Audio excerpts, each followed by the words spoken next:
Hello friends, मैं आज question 1B onward solve करके दिखाऊंगी। तो क्वेश्चन 1B का फर्स्ट क्वेश्चन है, your mom has a sum of rupees x, she spent rupees 3000 on grocery and rupees 2000 on milk, write the algebraic expression for the amount left with her. यानी आपके mother के पास total x rupees है, उसमें से उन्होंने ऐसे 3000 rupees खर्च किए ग्रॉसरी के ऊपर और 2000 रुपीज़ खर्च किए मिल्क में। तो टोटल एक्स है, उसमें से 3000 रुपीज़ ग्रॉसरी में उन्होंने स्पेंड किया, फिर जो भी पैसे बचे उसमें से फिर 2000 रुपीज़ वो खर्च किए मिल्क खरीदने में। तो पूछा गया है कि आपको एक अलजेब्रिक एक्सप्रेशन लिखना है कि उनके पास ये सब खर्चा करने के बाद कितने पैसे बचते हैं, वो अलजेब्रिक एक्सप्रेशन हमें लिखना है। तो इसको हम लोग ऐसे लिख सकते हैं, जैसे टोटल मनी रुपीज़ एक्स है, money spent on grocery rupees 3000, money spent on milk rupees 2000,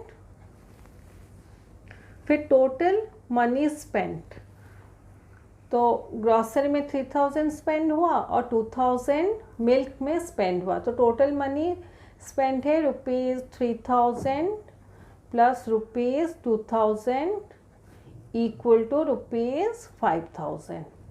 तो टोटल उनके पास जितने पैसे थे उसमें से उन्होंने रुपीज़ 5000 स्पेंड किया। तो अभी कितने पैसे बचते हैं उनके पास, जो टोटल है उसमें से हमें 5000 को माइनस करना है। तो टोटल उनका रुपीज़ एक्स है, तो मनी लेफ्ट होगा रुपीज़ एक्स। उनके पास जो टोटल मनी है उसमें से हम लोग जितने पैसे खर्च हुए उसको माइनस करेंगे। तो रुपीज़ एक्स से हम लोग रुपीज़ 5000 को माइनस करेंगे। तो उनके पास अभी rupees x minus rupees 5000 money बचा है। इसको आप लोग ऐसे भी लिख सकते हैं, जैसे यहाँ पे रुपीज़ कॉमन है तो रुपीज़ को कॉमन लीजिए, एक्स माइनस 5000, ऐसे भी लिख सकते हैं। ये बुक वाला आंसर है, आप ऐसे भी लिख सकते हैं या ऐसे भी अगर लिखेंगे उसमें भी कोई गलती नहीं है।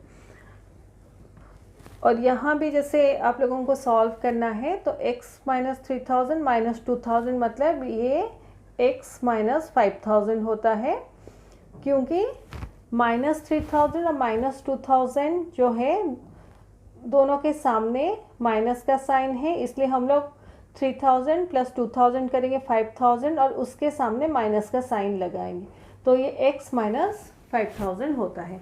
तो मदर के पास फाइनली ये जो एक्सप्रेशन है उतने पैसे बचते हैं। ये नेक्स्ट क्वेश्चन है,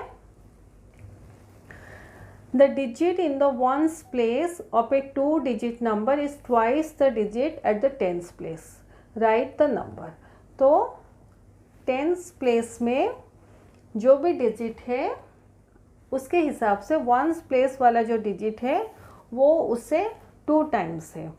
तो मान लीजिए टेंस प्लेस का डिजिट हमारा x है, तो डिजिट एट वंस प्लेस इसका 2 टाइम्स है। 2 टाइम्स मतलब हमें 2 टाइम्स ऑफ x करना है या 2 इंटू एक्स करना है। तो डिजिट एट वंस प्लेस हमारा 2 इंटू एक्स जो होता है 2x होता है, हम लोग उसको डायरेक्टली 2x लिख सकते हैं। तो डिजिट एट टेंस प्लेस हमारा x है और डिजिट एट वंस प्लेस हमारा 2x है। ये बस एक्सप्लेनेशन के लिए है। तो यहाँ पे पूछा गया है राइट द नंबर। तो यहाँ पे एक चीज़ आप लोग देखिए, कोई नंबर देखिए जैसे 36, तो ये वंस प्लेस है, ये टेंस प्लेस है।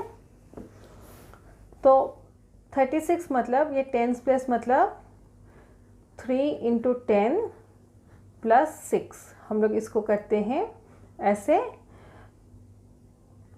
तो ये हमारा 3 इंटू 10 मतलब 30 प्लस इसको आप 6 लिख सकते हैं या 6 इंटू 1 ऐसे भी लिख सकते हैं, बिकॉज ये वंस प्लेस में है।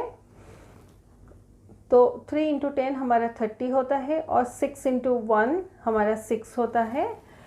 तो जैसे ये जो नंबर है अभी यहाँ टेंस प्लेस में x है और वंस प्लेस में 2x है, तो ये नंबर हमारा क्या होगा, क्योंकि ये टेंस प्लेस में है तो ये 10 ये x into 10 plus 2x into 1 ऐसे होगा। तो x इंटू 10 मतलब 10x प्लस 2x इंटू 1 मतलब 2x इक्वल टू 12x होगा। तो अभी इसको जब हम लोग सॉल्व करेंगे तो हमारा नंबर हो जाएगा,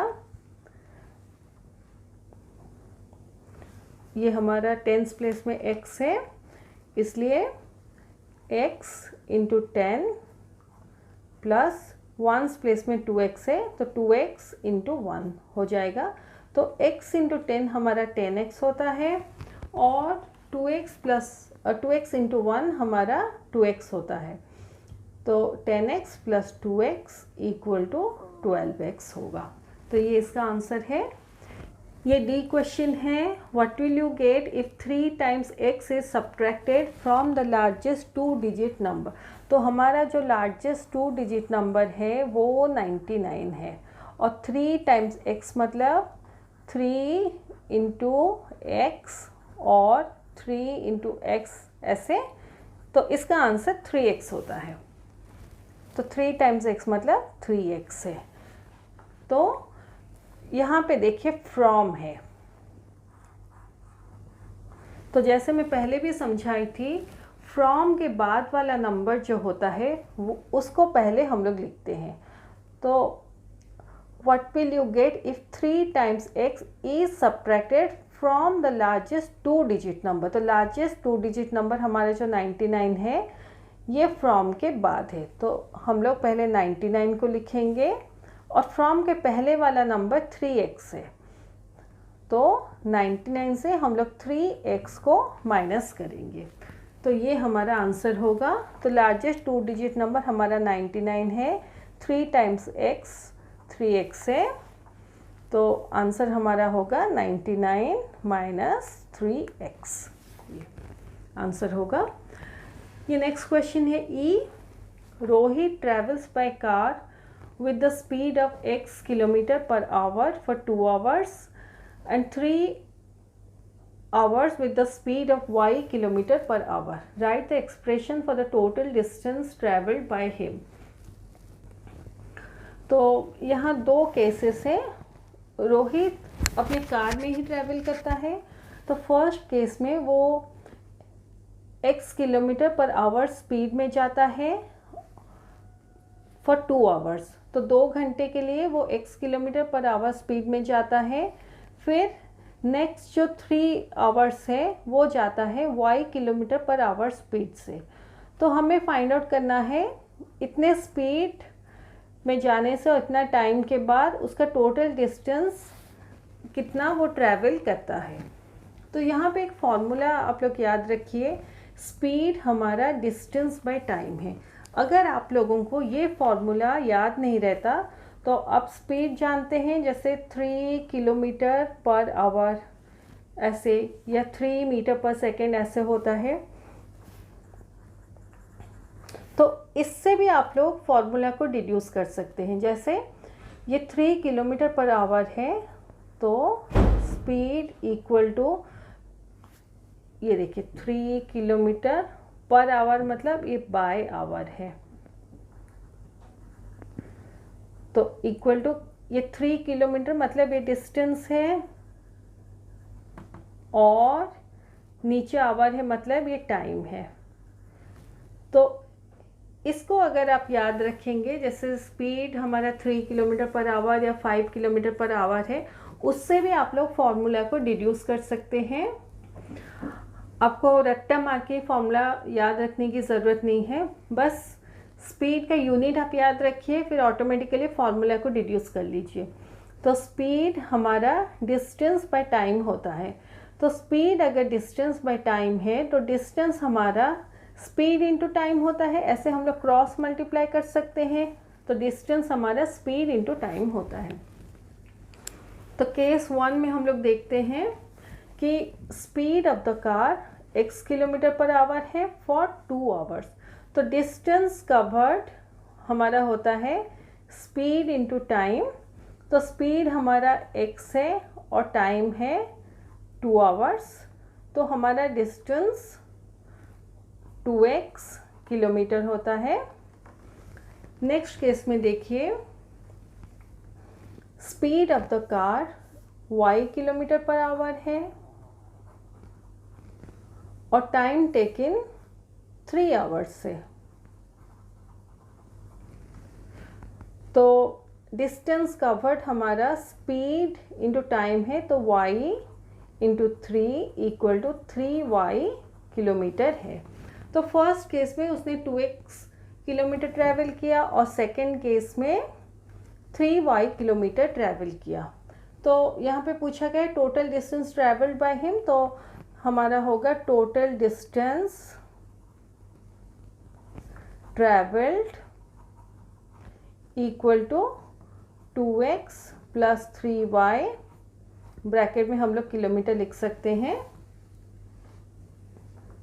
इसको ब्रैकेट में रख के बाहर किलोमीटर लिख सकते हैं। यहाँ पे उससे पहले और एक फॉर्मूला आप लिख सकते हैं, जैसे ये 2x kilometre plus 3y kilometre है, तो 2x प्लस 3y को ब्रैकेट में रख के हम लोग किलोमीटर को बाहर लिख सकते हैं। नहीं तो मैं यहाँ थोड़ा आप लोगों को दिखा देती हूँ। तो इस स्टेप के बाद ये लिखिए आप लोग, total distance travelled equal to 2x kilometre plus 3y kilometre equal to 2x और 3y को ब्रैकेट में हम लोग रखेंगे और किलोमीटर को बाहर रखेंगे। तो ये हमारा क्वेश्चन 1 का बी खत्म होता है। अभी क्वेश्चन 2 करेंगे। Right the number which is 6 less than 2/3 of a number x।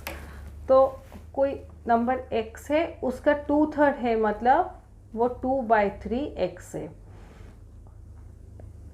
तो इससे 6 लेस से, मतलब इस नंबर से हमें 6 को माइनस करना है। तो ये हमारा आंसर होता है। तो यहाँ हमारा आंसर होगा 6 less than 2/3 of a number x जो है वो 2/3x माइनस 6 होगा। नेक्स्ट है 3 times the sum of z and 5। तो पहले जो सम ऑफ z एंड 5 है उसको करना है इसका 3 टाइम्स, मतलब इसको ब्रैकेट में रख के उसको 3 के साथ मल्टीप्लाई करना है। तो ये उसका आंसर होगा। तो इसका आंसर होगा 3 टाइम्स ऑफ z प्लस 5। इसको ऐसे लिखेंगे। नेक्स्ट है क्वेश्चन नंबर, ये क्वेश्चन नंबर 3 है। Next, right the statements for 4/5 a plus 2। तो इसका स्टेटमेंट हम लोग लिखेंगे। यहाँ देखिए a के साथ 2 ऐड हुआ है, तो सम ऑफ a एंड 2 है और ये 4/5 के साथ मल्टीप्लाई हुआ है। तो इसको हम लोग लिखेंगे 4/5